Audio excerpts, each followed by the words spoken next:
Two trucks having sex. Two trucks having sex. My muscles involuntarily flex. Two trucks having sex. Two trucks having sex. My muscles involuntarily flex. Two pickup trucks making love, American made. Listen up, Autothoughts and Decepticlowns. You're listening to Prime Cuts, a non-linear history of the Transformers franchise on television. I'm one of your hosts, Audrey. And I'm your other host, Nero. We had a couple episodes tonight. Lot of stuff going on about unholy fusions of man and machine. Very true. These are also some of the most, filler-ass episodes we've had these so were far. nothing episodes. Okay, I'm glad you agree with me, because Survival of the Fittest was definitely better than Headmaster. You know, it's funny, right? I think... Well, one of them has Grimlock in it, so it's automatically better. Yeah, and also Meltdown. And I like to hear Peter Stormare. And I like to hear Fanzone say ninja nerve blows. But yeah, so we watched Survival of the Fittest and Headmaster. Let's just get right into it. There's no reason to beat around the bush here. But exciting season finale next week. So those will be nice, juicy episodes at least. Yes. Much better episodes. But yeah. Or not next week, because we're taking the week after this recording comes out off. Well, because next time you hear us, we'll be talking about the season finale. Yes. So, first up here is Survival of the Fittest. It is episode 12. And we start off here with Prowl teaching Sorry ninja nerve blows. Yeah, it's kind of like if Spock was in Naruto. Why did they think this will be useful at all? I mean, I guess presumably they're... Alright, so the justification is that after the Blitzwing and Lugnut showed up last time, looking for Sorry, they want her to be able to protect herself. Now, I ask you this, Optimus... Why would it Why would this matter against a Decepticon?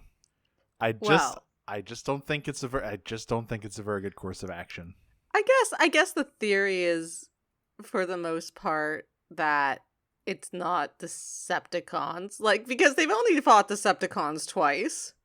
That's true. I guess if the angry archer stepped up, then I guess you could kick him.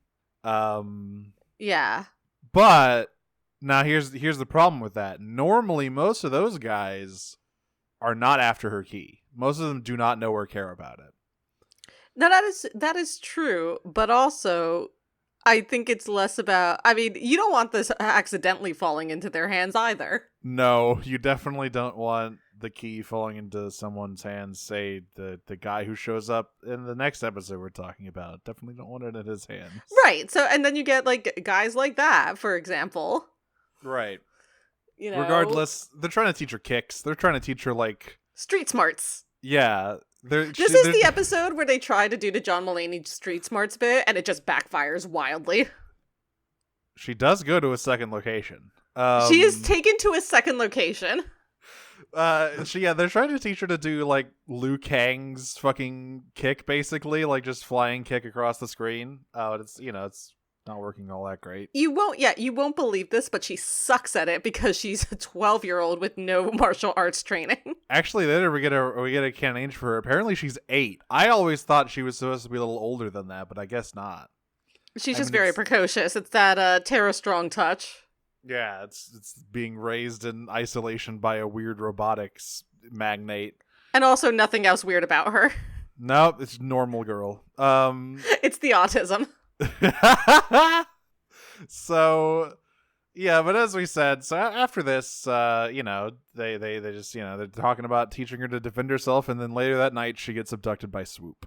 Whoops. Oh, well. Yeah, which is discovered when Sumdac is like, it's time for our nightly ritual bedtime snack, I guess. Yeah, I guess we don't see that. We don't see that it's Swoop at first. But yeah, Sumdac brings her milk and cookies and finds her room empty and immediately calls... Because I guess every night is Christmas and she's Santa Claus. Listen, she's a spoiled brat. We know this. But yeah, he calls the police and the Autobots to figure out what happened here. I gotta gotta say, okay, yeah. So everyone is immediately mobilizing, and I had to say, like, Fanzone's kind of a MVP in this episode. Yeah, this is our first Fanzone focused episode, and he rules in it. This is the Fanzone. It is. First thing I love about him in this episode, his fucking gigantic brick rotary cell phone. Yeah, he's using, like, a cell phone from the 80s. Like, this thing is giving him radiation poisoning. Absolutely. It's giving him cancer. And that's even why he hates machines. And even this fucking ancient cell phone, he still struggles to use. Yeah, this is why he hates machines. This is actually a very funny scene. I will give it to them, where he communicates with one of his officers who's in the field, and I can't remember, but they're like, you need to transfer to someone else. And he tries 5 times to transfer it, and every time it just goes back to the officer going, still me, sir. Still me, sir. Yeah. Still me, sir. Yep, and eventually he just throws, and he just freaks out on it. Prowl comes up and goes like, there's no need to be a technophobe, Fanzone. And Fanzone goes, technophobe means someone who's afraid of machines. Does this look like fear to you? And he just like destroys this cell phone. I can't believe they used the word technophobe. It had this whole thing about it. It's like, oh, this is the homophobe argument. Awesome, great.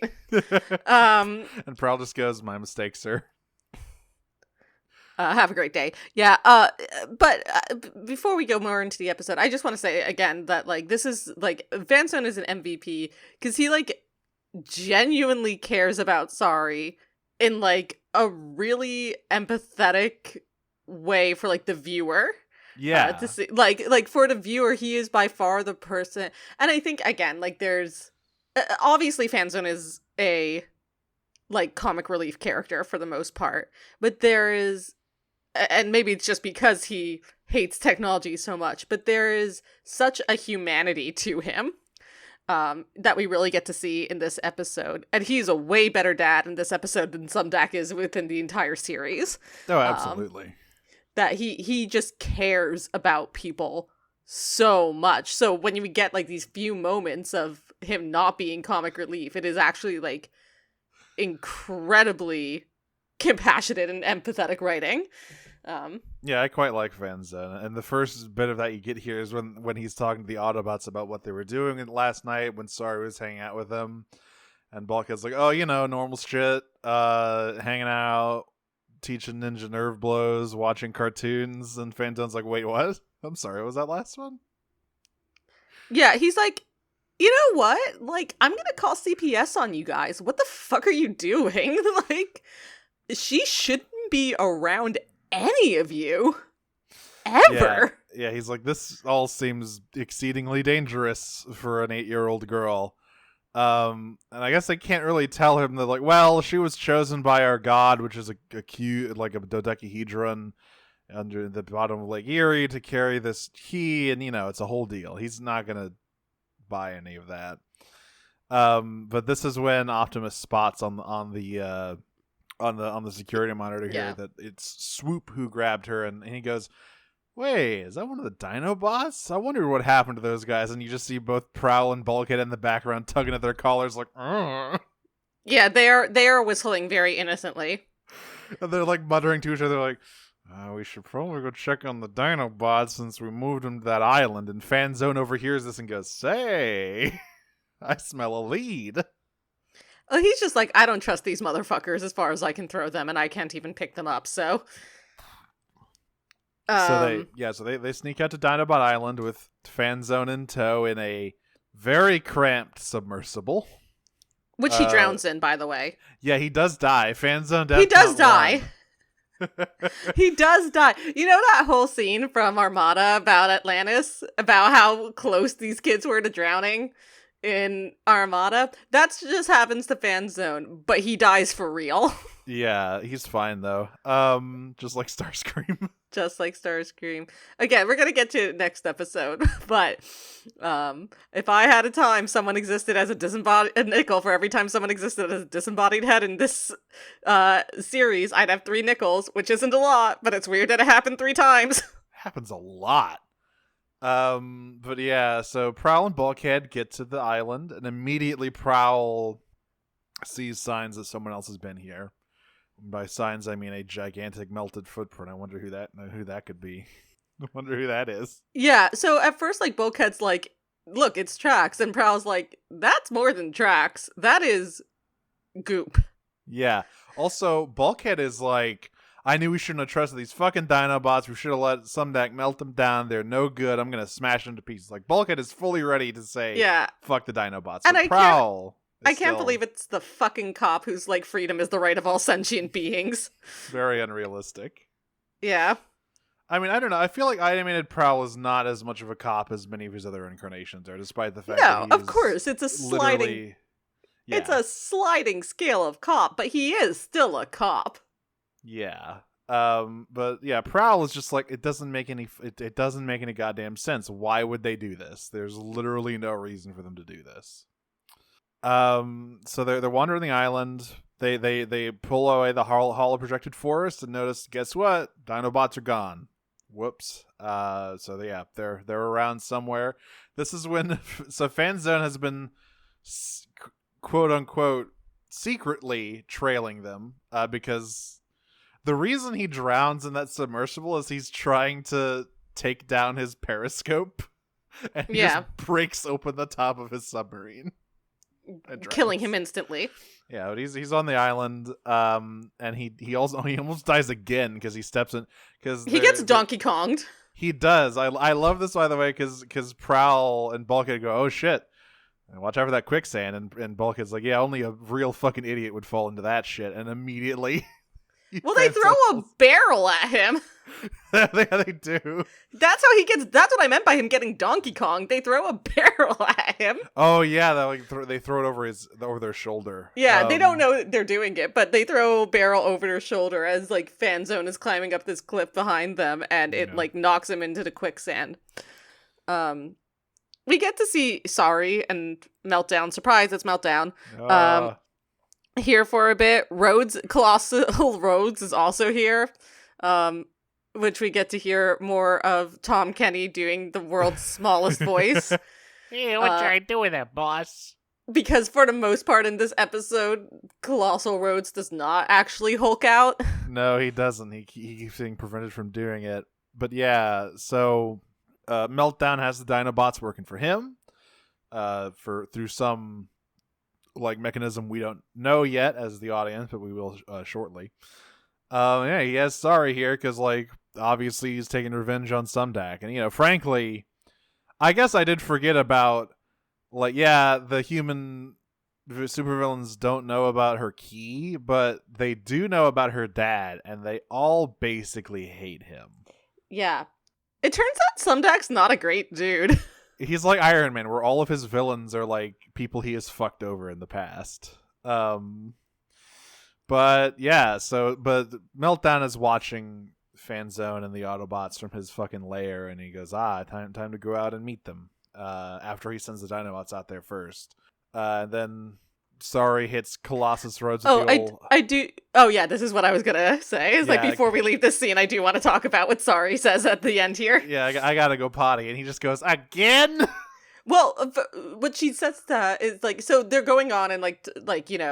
Oh yeah, wait. Yeah. So he's beefing with an 8-year-old girl. That's right. Right. Yeah. Exactly. So Meltdown's going on and on about their grand plan, and at the end of it, Rhodes turns to Sorry and goes, "So what do you say to that?"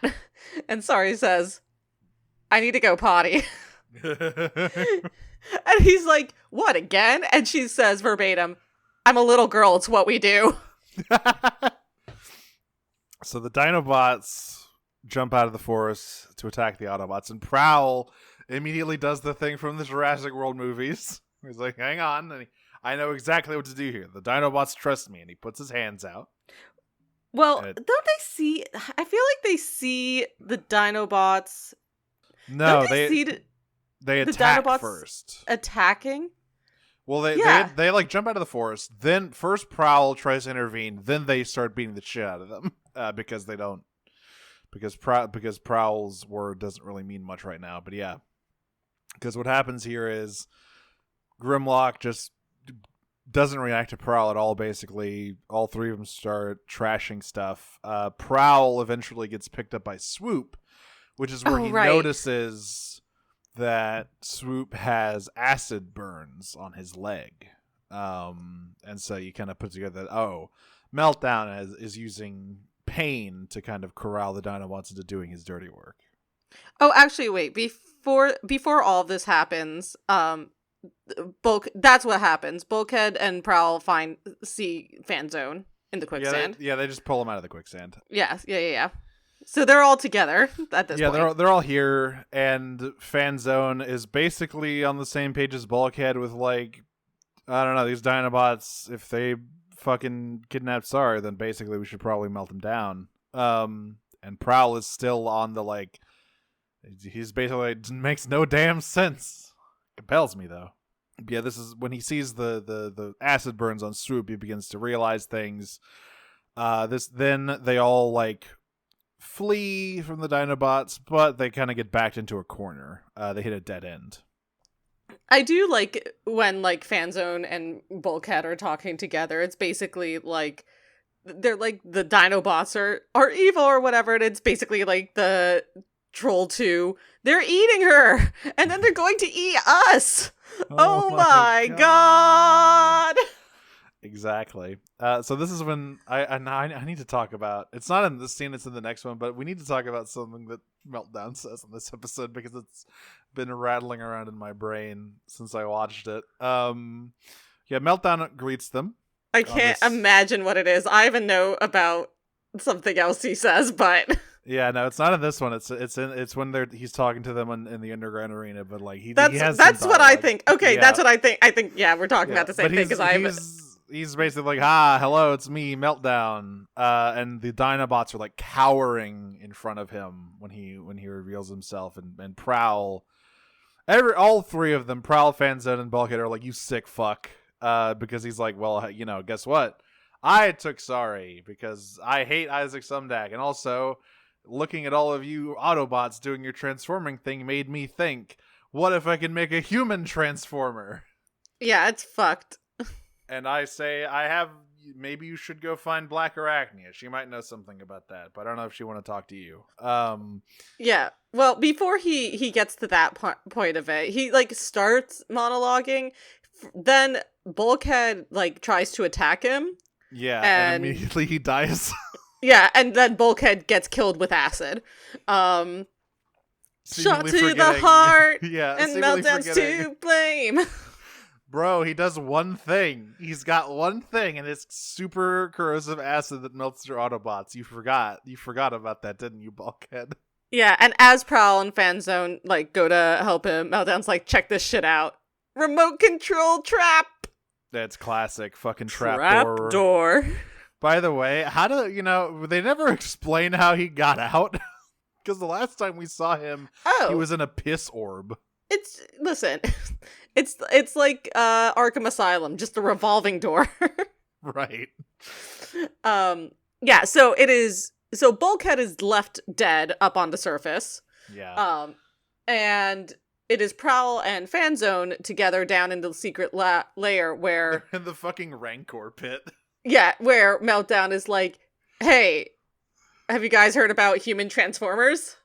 They're the hot new thing hitting the market. Check out these fusions I made." And he like talks about his like first, and he shows these like terrible Full Metal Alchemist chimeras, and they're all awful. And he goes, "That one, she was my lawyer." Yeah, which is awful. Yeah. So he shows us these two things. So, fun fact about these guys.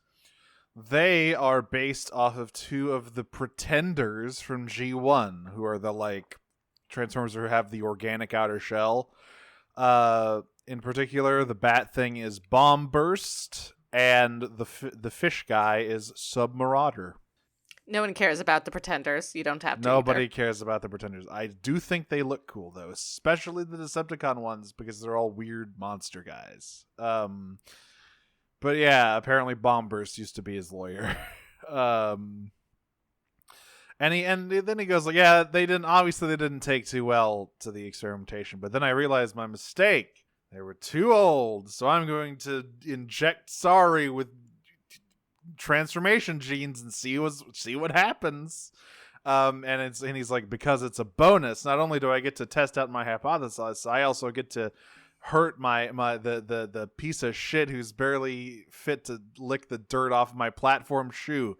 And then I'm a freak and I love torturing little girls. And then he turns around and goes boogaloo. Yes. What? Like boom da yada, boom da yada, boom da yada. It's amazing. It's like some deck isn't fit to lick the fucking dirt off my platform shoe. Boogaloo. And that just stuck with me. This is what do you bet he just like improv that? Oh yeah, he just got the rhythm in him, you know. I mean, he's it's that suit is not just for style. He's got the spirit of disco in there. But yeah, he's like, he literally goes like, I'm gonna experiment on this little girl, and if it's a success, she'll be a human transformer, and if it's not, well, at least I'll have another big monster thing to command around. Anyway, monologue over. Die now. Yeah, bye. Yeah, so he's like, have fun with my horrific FMA chimeras. I'm gonna go make another one out of your little friend, and leaves them to the horrific monsters. And so Prowl and Fanzone get to do like a fucking cool team up fight. Fanzone is literally just punching these things. He rules in this episode. He is large, and his fists are like this twice the size of his head. So yeah, I bet being punched by him would hurt. Yeah, listen. I hate to love a cop, but damn, if he's not the coolest shit in this episode. He's a charming guy. He's a fun character. But yeah, he and Prowl are like they're holding their own here against these things. But eventually, like, you know, these guys have some crazy stamina on account of being horrible chimera monstrosities. So they kind of get backed into a corner. Meanwhile, in the potty. Yeah, Sorry does Sorry's trick. Yeah, so she uses toilet-based deception to trick Colossus Rhodes into getting a swirly. She tricks it. She's like, "There's something wrong with the toilet. Can you come look at it?" And when he looks into it, she uses the key to like explode the toilet. Yeah. Which shuts down. Apparently, okay. I have a problem, Meltdown. How come your hyper powerful genetic steroid injectors don't work if they get wet? Bro, that's like waterproofing is like number one thing that you got to do, right? Like that's step one if you're making this stuff. True. Especially because he wanted to sell this to people as like foot soldiers. Like, wait, well, actually, as we found out the last time he tried to do this, making it resistant to shuriken is step one. That's true. I guess now he's gonna have like, all right. So first shuriken. Next, I got to figure out the sound thing. Third, water. Yeah, he's clearly just not. He's very reactive. Like thought about. Yeah, he's never not thought about any weaknesses whatsoever ever. And that, you know, that's just the overconfidence of a white man. Well, he's green now. So. But mostly he's Swedish. Which is very, about very as white Swedish. as you get. Yeah, that is like the fucking transparent on the white scale. Sorry shuts down for white like Swedes. Obviously, there are Swedes of color. Yes. So Sorry shuts down the laser grid, pinning Fanzone and Prowl in with the beasties. And I love this thing where Prowl just turns to Fanzone and goes, "Kick your legs out," and then he just swings Fanzone around. It's good. It's fucking Yakuza shit. It is. They did a heat move together. So they tell Sorry, like, we gotta go get to Bulkhead. He's fucking dying out there. Yeah. Sorry, I know we've been telling you for the past several episodes you gotta stop using your key so much, but Bulkhead's dead. So well, gonna need to be fair, this one is actually something she should use it on. No, exactly. Of, like, exactly. Prowl's like, yeah, Prowl's like, but Bulkhead's dead, so we are gonna need you to use it. So they head on out there and heal Bulkhead. On the way out, Meltdown tries to, like, do the thing where he closes all the bulkhead doors. Prowl does, like, a sick ninja slide under one of the doors. He also, on the way out, Fanzone also finds, like, a suit, like a hazmat suit. I love that he literally just turns to the camera and goes, "This is a surprise tool that'll help us later." Yeah. And he grabs one as well, before Prowl jettisons them out before the door closes behind them. Yeah, and so they heal Bulkhead. The Dinobots show up. But actually first Meltdown shows up, but very quickly, thanks to Sari doing the flying kick to distract him, Fanzone and Prowl managed to, like, wrestle him into the acid-proof suit and tie him up. I guess he hasn't learned to spit acid from his mouth yet. Yeah, somehow Prowl is able to, like, make contact with him. Yeah, he kicks him in the face without dying. He's using like a ninja technique that lets you kick someone without really touching them. Yeah, it's like the water walking technique, Yeah. So then this is when the Dinobots show up, and they're kind of slowly advancing, and in Meltdown's like, kill these motherfuckers. But Prowl's like, wait, look at this dude. He can't hurt you anymore. He has no power over you. Like, you don't have to do what he says. So. And Grimlock's like, real shit. Oh, for real? So then they all transform. Bet. And everyone is just sort of like, well, that shouldn't be happening. They can do that? Yeah, I was like, you know what? they transform now? Prowl's like, I told you these motherfuckers were sentient. I told you they were alive. And by the way, I love how all of them look. They all look, I love the Dinobots. They have, I would say, far and away the coolest root modes of anyone in this show.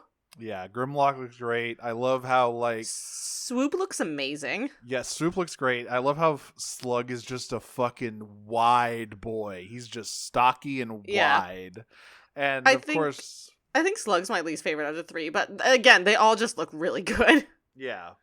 And all of them have, like, their special weapons. Grimlock, of course, we saw the sword the first time he transformed, but Swoop has a big mace, and Slug has a gigantic club. And all three of them start advancing on Meltdown with the clear intent of killing him. And Prowl just turns to him and goes, "So, we can either take you back to jail, or we can leave you here with your pets to deal with you." And Meltdown says, "Jail, please." Yeah, I would like to go to jail, please. But before that can happen, turns out there's unfinished business because the horrible chimeras burst out. And Rhodes, who finally gets to be big for a very small amount of time. And immediately the Dinobots turn around and look at them, and they're all like, "Oh shit." And did you know, actually, that the Dinobots are all Johnny Storm? Because they go flame on. Yeah, all of their fucking weapons explode into flames. And I love that it cuts to a wide shot of the island, and there's just a huge explosion. They killed that man. Well, no, we see that Rhodes is tied to the same mass as Meltdown. However, those two freaks, definitely dead. I mean, listen, it didn't stick, obviously, but Rhodes died. Yes, he got in many ways, like many other characters, he did die and he was fine about it. But that man died. The fucking steroid injectors brought him back. Yeah. Death sticks very infrequently in this show, but lots of people do die. Yeah, I just love the distant shot and just like huge explosions and screaming. Yeah. And then they're back on the boat, and I love that Prowl and Bulkhead are like, should we tell Prime about this now? Maybe, but Fanzone's like, I mean, if they just stay here, that's fine. You know how like real recognize real, cop recognize cop, and Fanzone's like, I got you with the union, don't worry. God. Literally, though, but yeah, he's just like, he and Prowl have the thing. It's like, not bad for a machine. And Prowl goes like, not bad for a human. Yeah, we got the union. It's good. Meanwhile, Sari. We are taking money from infrastructure. Meanwhile, Sari is still working on her ninja nerf blows. I love hearing him say that in that fucking voice. It's amazing. Yeah, it's pretty good. So that's survival of the fittest. The R.I.P. to those weird Pretender throwbacks, I guess. But the Dinobots are just built different, literally. Yeah, rip to them, but they're different. Literally, rip to them, but they're different. So on to Headmaster. So there's a few things about this episode that are interesting. First of all, new villain. Bad. First of all, it's not good. It's interesting, right? Because I feel like the Headmaster is one of the show's more iconic villains, but for his second and third appearances, not this one. It's also one of the more interesting concepts to have been brought over from G1. Yeah, they do it very differently here. So, yeah, number one, new villain, new guest voice. Now, unlike the rest of them, this guy is not really an actor or per se. He is an actor, but not like a Peter Stormare type. He is a voice actor who is around. His name is Alexander Polinsky, and he basically has just a huge list of roles that no one has ever heard of. Well, you've heard of one of them. Guess who he was in Teen Titans? I give you 3 guesses as to what reoccurring villain he was on Teen Titans. Oh yeah, no, I did see this. He is Control Freak. Yeah, on Teen Titans. Yeah. And, he's just around in various places. He was Jimmy Olsen on Brave and the Bold. He was somebody named Argit on the various Ben 10 properties. I don't know who that is. He's most well known for a sitcom? Yeah, he was like a sitcom kid probably back in the day, because this was the 80s. He was in Charles in Charge. Yeah, that's the one. That's what apparently. This is a show I've literally never heard of, but it's probably his biggest live action television role. But other than that, he is just. I mean, they probably got him because he's been on a lot of shows that people like Derek J. Wyatt worked on, so they probably knew him. Like I said, a huge list of roles that you've just never heard of.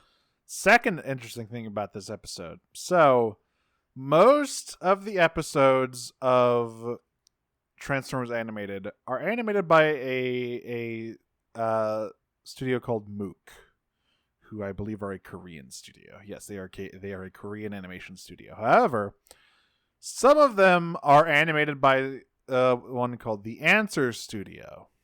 And this is a Japanese-based studio. They've been around for a very long time. But I have definitely noticed that Mook is actually also Japanese. But I've definitely noticed that a lot of the more, shall we say, limited animation episodes of this show have been Answer Studio. They did Sound and Fury, they did Thrill of the Hunt, they did Nanosect. All of which haven't looked particularly good. I will be honest with you, listeners. I did not notice a huge difference myself. I definitely noticed it was, for one thing, it is the animation in this episode is extremely jerky and stuttery. It's weird. It's very weightless. I mean, there's a bit where Bulkhead crashes through a wall, and it is one of the funniest looking run cycles we've seen of the shows we've covered. It is outrageously bad looking. I guess it's not necessarily a huge dip in terms of the animation quality, but it's definitely noticeably I mean, there's a lot of other weird things too. For instance, Fanzone wears a trench coat in this episode. Yeah, he's getting a little Columbo with it. That he never wears anytime else. I think maybe this was an old design of Fanzone because his eyes are also way squintier. So maybe there was an old design that would have him a little more Columbo mode. Yeah. That they did end up going with. Yeah, I mean, again, not all of these episodes were probably animated in order. No, they were not. But yeah, the studio Answer is eventually they split duties with Mook for seasons 1 and 2, but Mook animated all of season 3, and from what I remember, season 3 looks very consistently good. So, I'm not saying that the Answer Studio is dog shit or whatever. I'm just saying the episodes of this show that they made are definitely the ones that aren't great visually. I'm just saying that they're dog shit. I'm just saying that they're a bunch of talentless hacks No. So we I could start off- animate circles around them personally. I could do better by myself on my own. I'm going to reanimate this whole episode. So we start off in the Patreon middle rewards. we start off in the middle of Batman Forever, with Henry Mass. Okay, Sumdeck has hired a new employee, Hubert Fire Emblem. do not be cruel to my boy Hubert. He would never be this cringe in this particular way. Oh, first of all, absolutely he would. But second of all, this I'm sorry, but this is Hubert Fire Emblem. No, this is Lorenz. This is Lorenz. He has purple hair. I refuse. No, but yes, it's purple, but it's Hubert style. Sorry. He would never do this. He would never say total ownage. It would kill him to say that. But the true oppressed class gamers. So Henry Masterson. Now this interaction raises a lot of concerning questions about some DAC systems. So first of all, this guy's like, I'm a huge fan of you. I'm here to unveil my new invention to you, Mr. Sumdac. You're my idol. Here's this machine that you can use to pilot warbots. So number one, warbots are common enough that they have a name, like a colloquial name.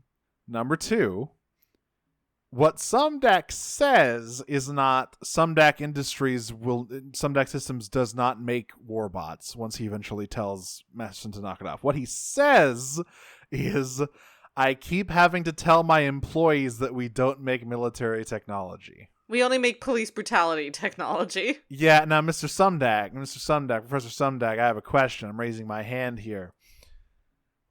Why do you make the Ed 209 robots for the police but not warbots? What's the difference, really? And also, why do your employees keep making warbots? Well, it's like carcinogenization. That it's robotics engineers eventually end up making a machine. Yeah, they just end up making war machines no matter what they try to do. But okay, so first of all, Masterson brought a live missile to this demo, and he fires it at Detroit. Listen, he said, "Go big or go home." He did. So then we cut to Bulkhead. Go him or destroy home. We cut to Bulkhead, who's dealing with the fucking paparazzi, who are like, "Why are you so big and ugly and stupid and destructive?" And Bulkhead I need to be clear that the paparazzi in question is also a robot. Yes, he is. That's a really important thing to know. What happens? Circuit is gagging. God. So yeah, the news bot is like, "Why are you so big and stupid and ugly and destructive?" And Bulkhead just goes, "I thought this was going to be an interview about the side of me that isn't destructive and it's like sensitive and stuff." And not Circuit is like, "Tell me, Bulkhead, have you considered the collateral cost of your bumbling idiocy?" And Bulkhead accidentally tears his arm off, which, like, to be fair, the microphone is built into your arm. Like, don't do that. But Bulkhead's like, "Come on, guys. I don't mean to do all that stuff. In fact, I'm a really sensitive soul once you get to know me." And then Optimus calls in and says, "Hey, Bulkhead, there's a missile about to hit Detroit." Yeah, "I'm an artiste, and I'll prove it to you after I destroy this weapon of mass destruction." So he destroys the missile along with the street that he's on, and also scars a young child for life by accidentally crushing this news bot. By the way, that child is Daniel from G1. Daniel Witwicky. Perfect. Yeah, what do we feel about the rights of this sentient being? Because I'm pretty sure that robot could think. Well, I mean, it's just like Tutorbot. He'll be fixed up tomorrow, right? Tutorbot gets blown up in every episode. I mean, he gets... Listen, Tutorbot got a brief reprieve. He gets more crimes done to him in this episode. This is different than Tutorbot. Tutorbot doesn't have opinions. That's true. This newsbot has clear opinions. Yeah, no, Bulkhead did do a manslaughter here. But, they're state-recognized vigilantes beyond the reach of law, so what are you going to do? That is true. Yeah, no, they got that police union. You're right. So, yeah, by the way, Sumdac fired Masterson, obviously. Release the body cam footage to see if it does shit. Bulkhead, I'm going to teach you an ancient ninja technique called taping over the body cam. So I'm really glad I have this podcast to talk about the police the way I do, because I would have their RDJ voice. There would be federal agents outside my house if I did it on any other forum. We're back at base, and Bulkhead's pretty bummed about all of this. But Sari's like, "Hey, have you considered art? Have you considered doing something creative?" And the first two she suggests are like, was it cooking and something else that robots can't do? Yeah, I can't remember what it was, but like, regardless, Bulkhead responds with, "There's nothing I could do with these big, meaty claws." These hands were made for creases. He goes on the fucking... We need to get Mr. Crimes in here. Absolutely. So, but I love... it's a classic... It's a stupid classic here, but I love her going, "How about art?" And he goes, "Who's art?" You know, like Garfunkel. Some vaudeville shit. But so like at first he like dot matrix prints a picture of the Autobots after Sari explains what art is. And she goes, "No, you're supposed to like make something cool. You're supposed to like put a little more imagination into it. So get fucked, Andy Warhol." I do. Yeah, right. A pop art die.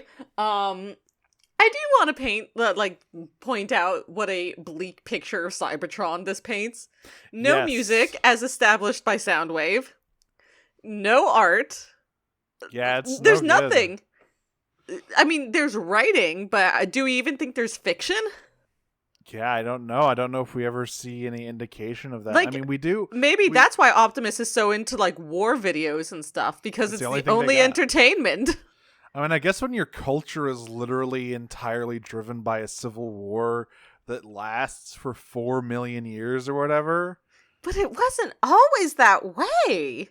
I imagine that most of the pre-war Cybertronian culture was like destroyed, right? Like, but with the people from it with it? Probably. Like, we have clear like Ratchet was around before the war. Well, we don't know if he was around before the war. We know he was around during the war. We never know if we don't know when the war started. He wasn't a spring chicken when the war started. No. So he might have been around during the war, but like the thing about the war in this continuity that it's so vague as to when it started that like and we don't know how old Megatron is either. He sounds pretty old. Like that is one thing. Yeah. But and this version of him at least is no artist. No. So he's no poet. But Sari and Tutorbot teach Bulkhead what art is. So he begins doing some art. And honestly, you know, it's not bad. Some sculpture, some painting. Very good bit of him having Bumblebee strike a ridiculous pose. And it's then like he does the thing where he like points his thumb up to judge the distance, but then it reveals he's just been painting his thumb the whole time. Like part of this is also like the iRobot scene where it's like, can you write a symphony? Can you? And so Optimus is like, I don't get what the point of art is. You can't kill someone with art. Now hang on, Optimus. There's some pretty sharp sculptures you could probably hurt someone with out there. You know, don't worry about it. Ratchet is the one who's like, art's stupid. You can't save no one that it's fucking garbage. Yeah, so, I mean, maybe one of the things is that Cybertron became so utilitarian during the war that like they lost all that shit and they haven't quite gained it back yet. Whatever the case, it is bleak that there's just like no culture whatsoever on Cybertron. We do go to Cybertron a few times, and yeah, it doesn't necessarily seem like the most vibrant of places at the moment. So no wonder in G1 they leave Shockwave up there. God, I love being boring, Lord Megatron. I'll just sit here for 4 million years doing nothing. You fucking bitches. Oh my god. That's what we need. One of these days, once we finish G1 Season 1, I'm going to do SOS, all of the Dr. Smoove videos once we're done with the major motion pictures as in between. Yeah. So, but Bulkhead accidentally breaks something and like... You know, he has an artist's crisis where he's like, this is all garbage. I can never be an artist. And he like dramatically smashes all his paintings. And then Sorry walks up and says, "Guess who got you a spot at a gallery?" And Bulkhead Kool-Aid Man's through a wall to escape the conversation. Yeah, he has like a nervous breakdown and then just Kool-Aid's out of the wall. Some things about the little montage of him learning what art is. First of all, I like the progress of like up from normal paintbrushes to big paintbrushes to mop on billboard. Yeah. To which Fanzone tries up and goes, "We got graffiti laws." Just like Disco Elysium. And this is the first time I noticed he was wearing a coat in this. I was like, what the fuck? What is he wearing? The fuck is that? So this is when we cut to Henry Masterson playing Rock'em Sock'em Robots with these Headmaster units. And he's like fucking lame ass some DAC. Also, by the way, Masterson is like a gamer. He says shit like ownage and total noobs and shit. It sucks to listen to. It's bad. It's no good. This was aged even in 2008 when this aired. It is. Yeah, he is literally like cringe fail. It is unbearable to listen to him speak. It's so bad. But he's like, all right, so I need to. We'll discuss the details of his plan in a moment. But for now, what he says is he's going to make his own company to manufacture Headmaster units and sell them to the government. But he needs a robot body that can handle the mass of his Headmasters, and he looks at Bulkhead on the TV. So then we cut to Bulkhead sulking on. Yeah, he's like, I'm going to make Rock'em Sock'em Warbots. Yep. So we cut to Bulkhead sulking on the street in the middle of the night, and he gets tased by the Headmaster unit, and he wakes up. What is it the thing that he actually says when he's... I think he calls it wicked sick. Yeah, his wicked sick plan. Yeah. Great. Terrible. I hate him so much. So he, like, I've said this a lot, but he truly is the guy who sucks. And I think what the other reason that the other episodes are better with him is that those episodes understand that and are able to make more comedy of him being the worst guy. Well, I think this episode understands it. I think they just don't utilize it properly. Right. I mean, the other thing about his second episode is that it involves Sentinel Prime, who is always funny to see bad things happen to. So, like, yeah, two bad guys who go worse together. Yeah. So, but yeah, he steals Bulkhead's entire body. Bulkhead wakes up as a head on the floor. Yeah, he the last thing he hears before he dies. Can you imagine the last thing you hear before you die being total ownage? God, the worst. Anyway, he's had terrible crimes done to his body. By which I mean had it removed. So Prime, Ratchet, and Prowl go to look for his body, and they leave the headless Bulkhead with Bumblebee, who immediately starts making short jokes. He's got like... Yeah, this is good. This part like I did like. He's got like a million years of short jokes to catch up on. He's like, looking up at me for a change, eh? And Bulkhead's like, please just kill me. Yeah, so he's like, oh, don't worry, I got you, little buddy. And Bulkhead's like, what? And he's like, I guess you could say that you really look up to me. And Bulkhead's like, I'm going to murder you, actually. And he puts Bulkhead's head on like the top of a ladder, which is still shorter than him. And Bumblebee's like, now you know how I feel. And Bulkhead tries to retaliate, but instead he just off-bounces himself and falls down the ladder, hitting every step on the way down. And he does like a bowling maneuver. But we warned you about the stairs. We warned you about those ladders, bro. So Bulkhead's like, this is terrible. Not only did my body get hijacked, but the art gallery's tomorrow. So I love that everyone has really good priorities in the show. Yeah, especially, oh god, I can't wait to get to Masterson's fucking giga-brained plan in a minute here. So Bumblebee basically decides to be his hands for a minute, and then he builds a pretty neat looking sculpture, but then accidentally sets it on fire. Later, they just put Bulkhead on Tutorbot's body. Yet again, another crime done to Tutorbot. Well, before they go to Tutorbot, like, Bumblebee puts him inside the art, and Bulkhead has a line about, like, you know, I've heard about being one with your art, but I think this is a little too far. Bazinga. So, there's this bit where Sumdak tells the Autobots, no, yeah, it was definitely this, like, warmongering freak Henry Masterson, who I fired but did not have arrested for shooting a missile at Detroit. Bro. Listen. He's young. He's stupid. We make mistakes when we're young. Some of us are Canada's prime minister and do blackface. You're just Some going to of cancel us- an up-and-coming engineer for some Yeah. guy almost nuking a major city? Come on. He's literally a minor and neurodivergent. He's like 35 or something. Yeah. God. So Sundeck tells them it was Masterson. We should look for him. They find signs that he his old lab, yada yada, the usual stuff. Let's get to the good stuff here. So Bulkhead begins getting phantom sensations from his body, which is scary. But he's like, oh my god, I feel like I'm smashing through stuff and running around.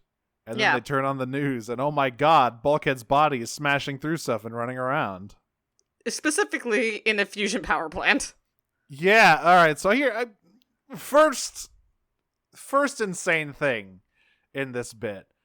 They call this a solar fusion power plant. Mm-hmm. Does that mean that this power plant, one, is capable of recreating the process of stellar fusion?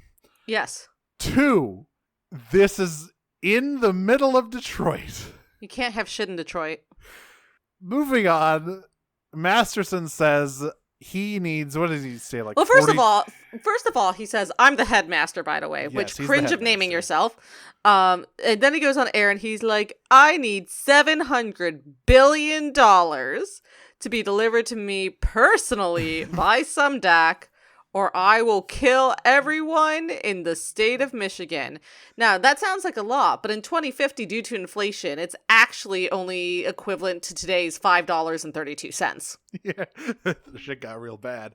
Yeah, so this is like the most dangerous plan any villain on the show has ever had up to this point.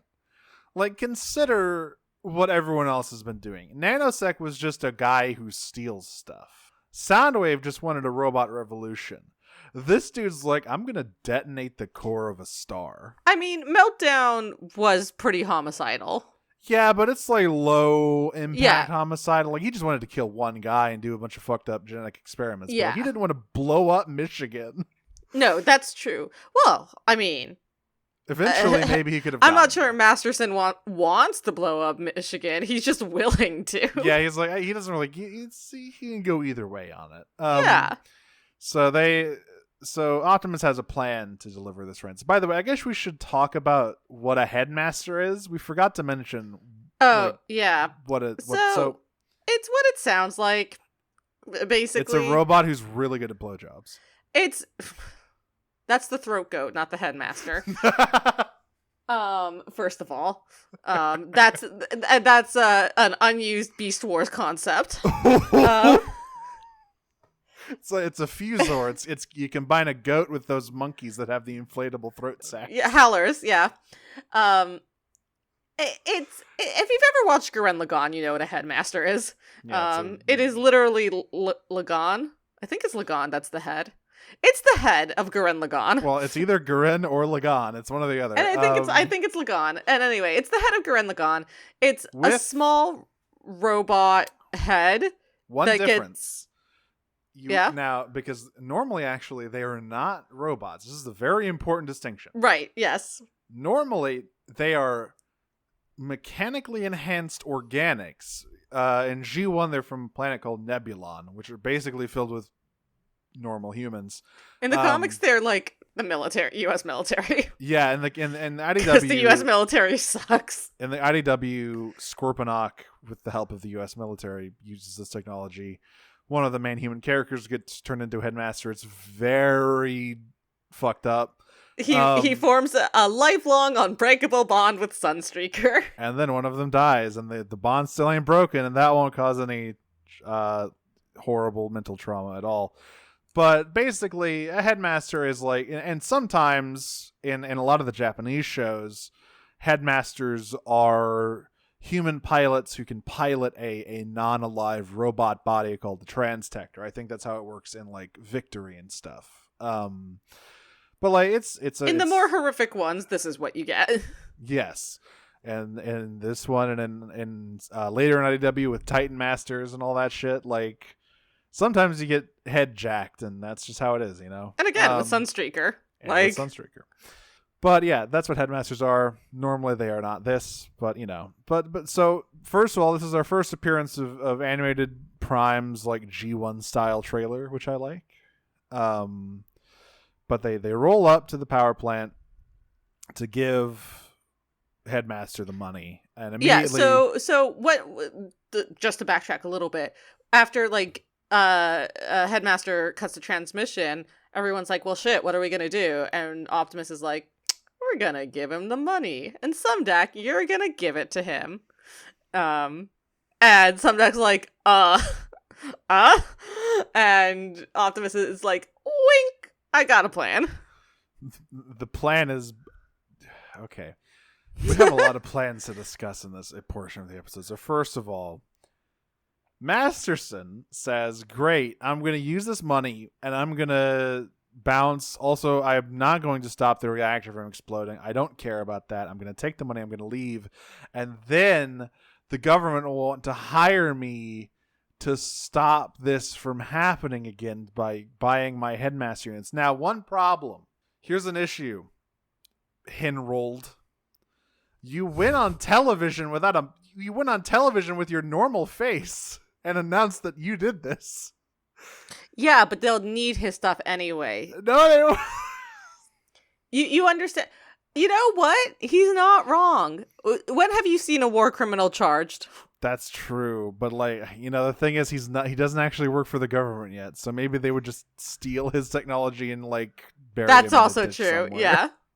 He would stroll into the CIA and goes, "You guys should hire me." And then they just steal his He's a blueprints. single aging emo. So Yeah. emo gamer. So what could he really do? Regardless, I really feel like that plan's not going to go the way he wants. Second of all, the plan that Prime had was to, instead of put anything in the truck in the trailer, it's just This is the funniest shit.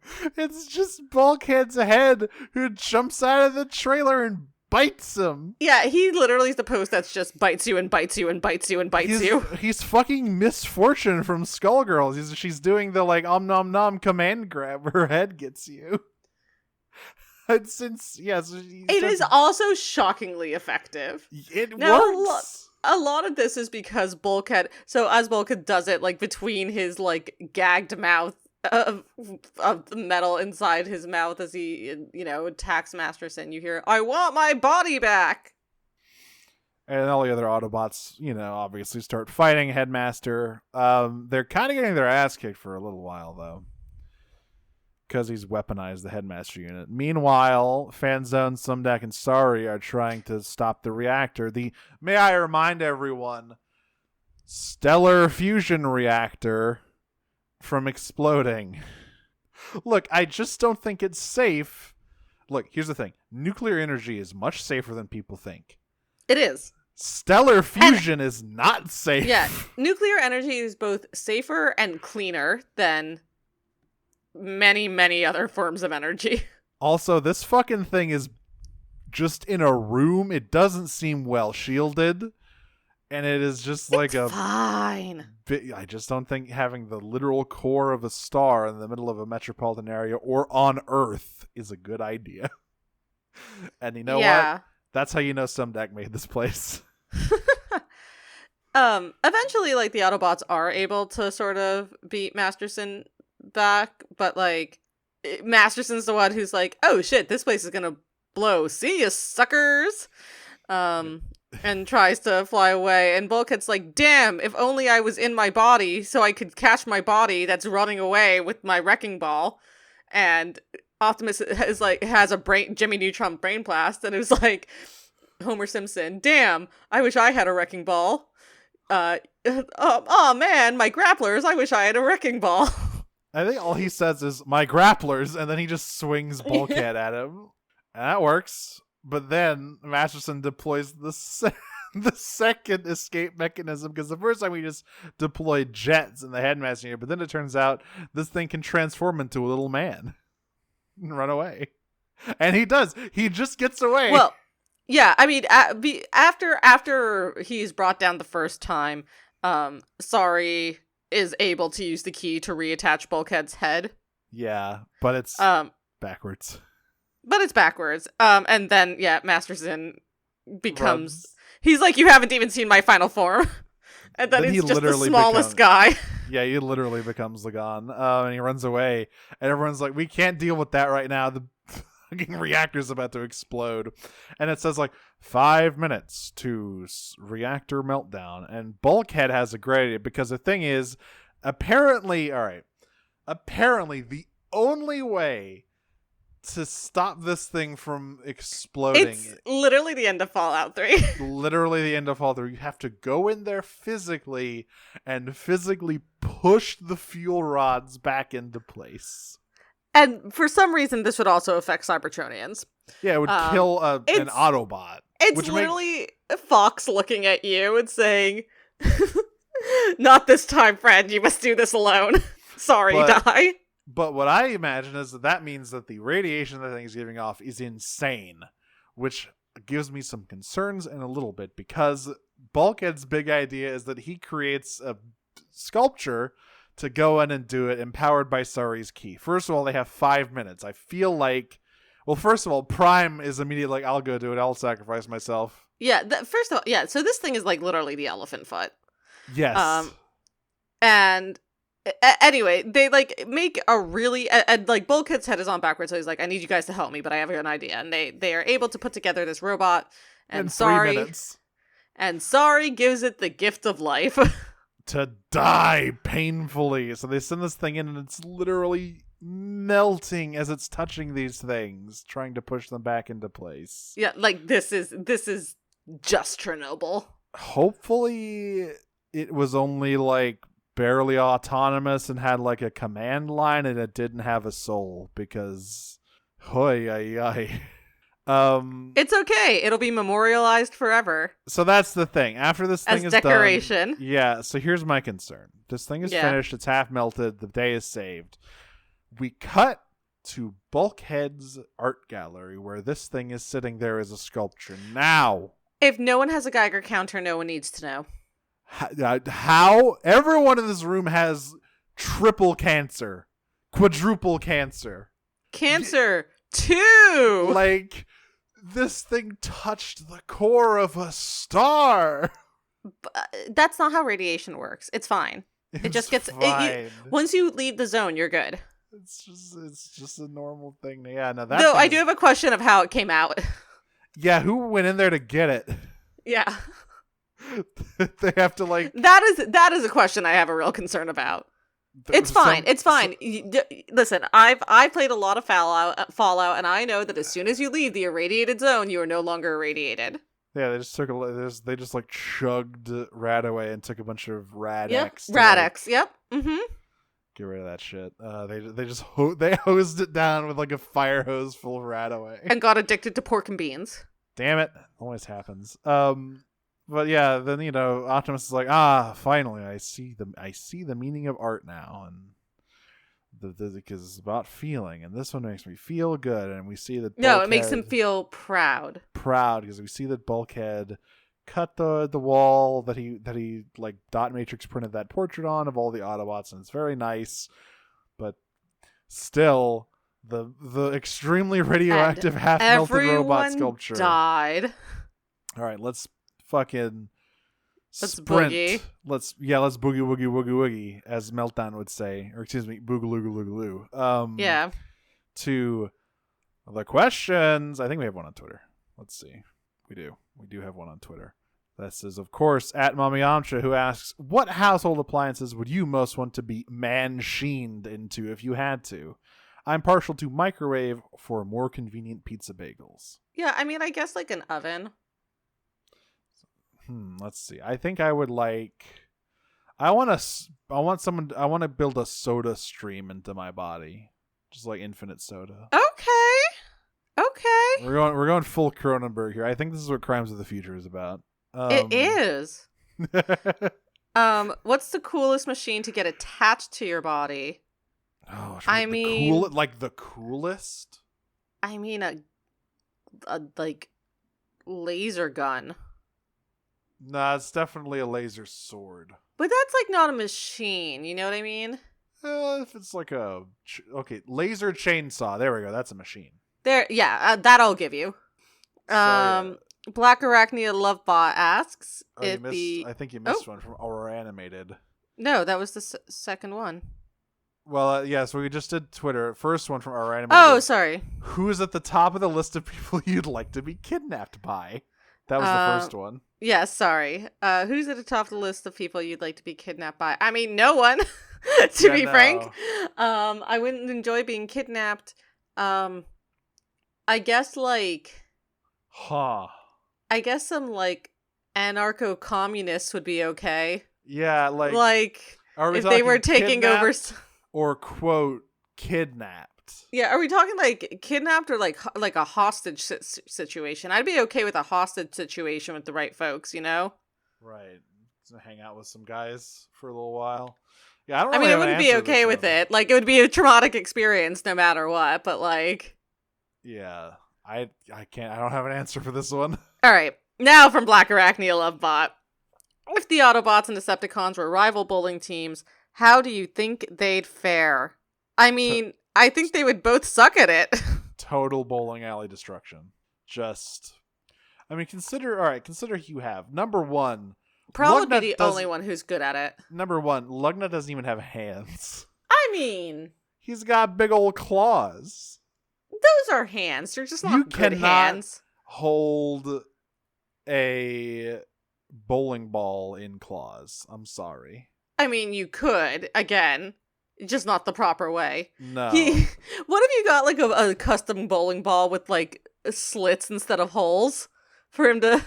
God. Second of all, Blitzwing is there. That's all. Anytime Blitzwing gets into any sort of competitive environment, things are gonna go badly. I mean, Bulkhead said, none of them are good. Yeah, literally, the only person who'd be good at this is Prowl. And maybe Optimus. And maybe Black Arachnia. The bowling team I actually want to see, and this is the slight spoilers, but the one I actually want to see is the Starscream clone team. That's what I want. No, God. Which continuity? There's so many options. This one. Yes, I understand. Oh, I love this one. Skywarp's the one that's a weenie, right? Yes, he is the coward in this one. Also from Black Arachnia Lovebot, what video game do the Autobots get obsessed with? Who's a COD boy? Obviously Bumblebee. Bumblebee's the COD boy. Prowl? I think Prowl becomes a pro DDR player. Or he gets way into Ancestors, the monkey game. It's okay. Fascinating. Okay. He loves nature. Bulkhead tanks on MMOs. I think he also plays Chicory because he loves art. Optimus is like a strategy gamer, I think. Optimus plays the original StarCraft, and that is it. Optimus plays XCOM and cries every time one of his soldiers die. No, attached to them. Oh God, he's a fucking Fire Emblem player. Yes. Ratchet doesn't know what a video game is. Ratchet plays Pong. Yeah. Ratchet doesn't. Yeah. From Slipstream Sam, if Megatron's head had a hover chair like MODOK, would that be fucked up or what? Jesus Christ, that would be awful. What if his hover chair was his hand? That'd be sick. Also, if you want to see Megatron into a giant flying head, wait until we cover Beast Machines, I guess. One of several forms he takes during that show. All of them more confusing than the last. Black Arachnia Lovebot asks, which of the Autobots is most likely to become possessed by the TF2 Islander? I mean, I guess... Ratchet. I would say Optimus, just because, not in this continuity, but historically, he's the only one of these Autobots who uses a sword. True. Yeah, I think it's probably got to be Optimus. And then the final question from Robin is Prime. Combine TF with TF2 in any way you can, give the Mercs alt modes or kin or something. First of all, before I get into this answer, when TF2 came out, when Let me redo this. When Team Formers 2 came out, yes. I didn't say that. Trans Fortress 2. I didn't say that either, but for clarity's sake, when Revenge of the Fallen came out, right, it was very confusing to me to be online at that place, because that was back when I was playing TF2 at the most. So I would see all these posts about like people who were going to be in TF2, and I was like, shit, how did Valve land that person to voice someone? Like, who are they voicing? What the fuck? And then it was John always Turturro and TF2? Yeah. Like, what the fuck? How did they get that? And then it was always Transformers instead of Team Fortress. So, yeah. Anyway, I just want to say that. But, alt modes. I mean, this feels like pretty easy to me. Scout would be a batting cage. Oh, I see. We're going very literal. I was going to go with motorcycle or motorized unicycle. Scout would be an e-scooter. Yes. Pyro would be, I think, like a dirigible of some sort. Yes. Heavy would be a machine gun. I'm sorry, he's a gun former. Yeah, he's like a heavy weapons platform. Sniper would be a piss truck. Now, is that just a tanker truck full of piss? Yep. Great. That's a lot of piss. Yeah, listen, we've established that Girardi can come over to a transformer. Soldier is like a missile command, like a missile tank. Just like one of those yeah, I think he's just like a good old fashioned tank. Medic is an ambulance.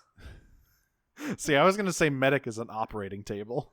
He's Medic like is Preceptor, but he turns into a horrible medical table. No, sorry. Medic is a really skinny flight mode. Oh, he's like a fucking... He's pharma. He's literally pharma. Oh, I always forget Pharma turns into a fucking jet. What an asshole. Little skinny Metal Hawk ass jet. Let's see. Yeah, but he's literally pharma. Engineer turns into a bull. I was gonna say dispenser. Oh my god, no, that's perfect. He turns into the dispenser. He's a triple changer. He turns into the triple changer. He turns into the dispenser and the turret. And the teleporters. Yes. Who do we have? Spy. Spy's the hardest one. I think Spy turns into like a coupe. Yeah, like a classic fucking French or like car. an Aston Martin. Oh yeah, like a Bond car. Yeah, like a Bond car. And then he fucks your mother. That's just outlier. And that's why Fanzone hates machines. Yay! We did it! We've been Prime Cuts. You can follow us on Twitter at PrimeCutsPod and join the Discord where we will be terrifyingly imminently streaming Revenge of the Fallen. Not that soon, actually, because I have to take a lot of time off, but... Look, even though it's like 3 or 4 weeks away, it's still like looming large in my mind. Yeah. You don't want to miss that, folks. If only so you don't leave me alone. No, you do. This is in fact our biggest advertisement to possibly leave the Discord. You're gonna want to miss this one, folks. It's no good. I'm Nero. You can find me on Twitter at DragonSmoocher.